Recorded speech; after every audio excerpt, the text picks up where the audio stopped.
But see, the thing is, when people make fun of new Final Fantasy fans, I don't think they're talking about Final Fantasy fans. These are, tourists that are on the side of game journalists. If it makes certain people that don't like new Final Fantasy remake stuff or any new Final Fantasy IP, it makes them feel any better. These journalists that got into Final Fantasy, that are, tweeting all this stuff, they don't like Final Fantasy 16 for being too mature. In fact, they complain there's too many sex scenes in there and not enough, diversity in it because, it played too much like Game of Thrones, story wise. Except for the, obvious, Alabama grandstand stuff that Game of Thrones does. But I'm just saying, it's like,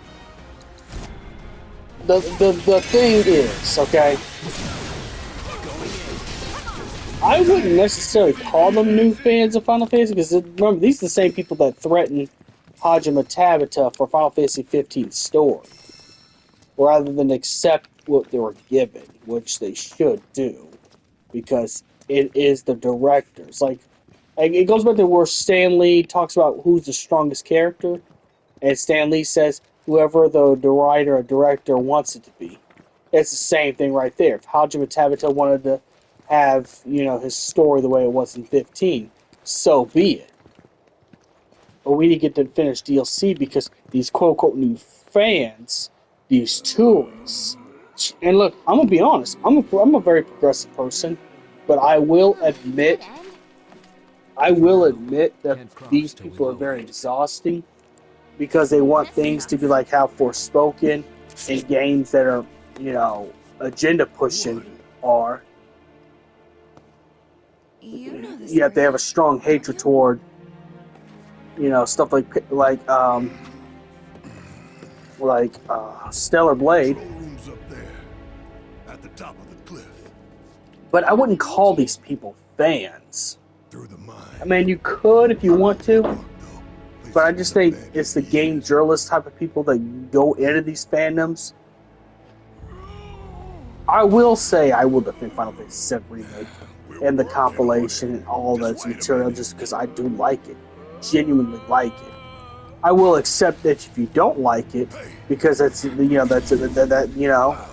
gonna be honest, as a person who, I'm gonna be open-minded, okay, cool, it wasn't your bag, cool, move on. But I wouldn't put me on the same level, because I did like Final Fantasy stuff before. Before we had 10-2. Perhaps the Mako got to him. Regardless, irregardless, I love the Final Fantasy VII compilation, so obviously I'm gonna love the remake. But I wouldn't put it. I wouldn't put.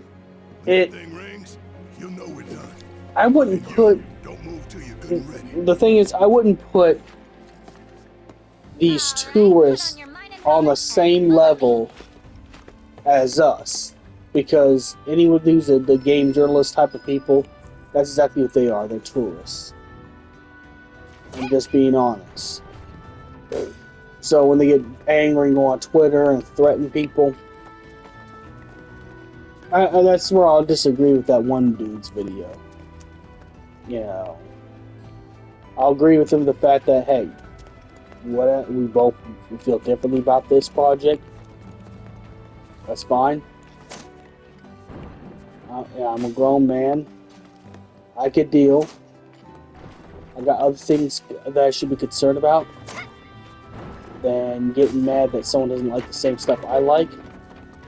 But I'm just saying, it's like, these tourists didn't like Final Fantasy 16, so it's like, they might call themselves modern fans, but they complain about 16 being too mature for them. Because for some reason everybody is allergic to sex scenes, because the gooning panic. Like the satanic panic, there's such thing as the gooning panic. That's why I said these people will go after Stellar Blade. Of course, the difference is not like Stellar Blade.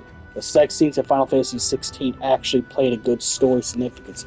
It told the story without having to over-explain why Benedicta and Barnabas's, relationship and Clive and Jill's relationship.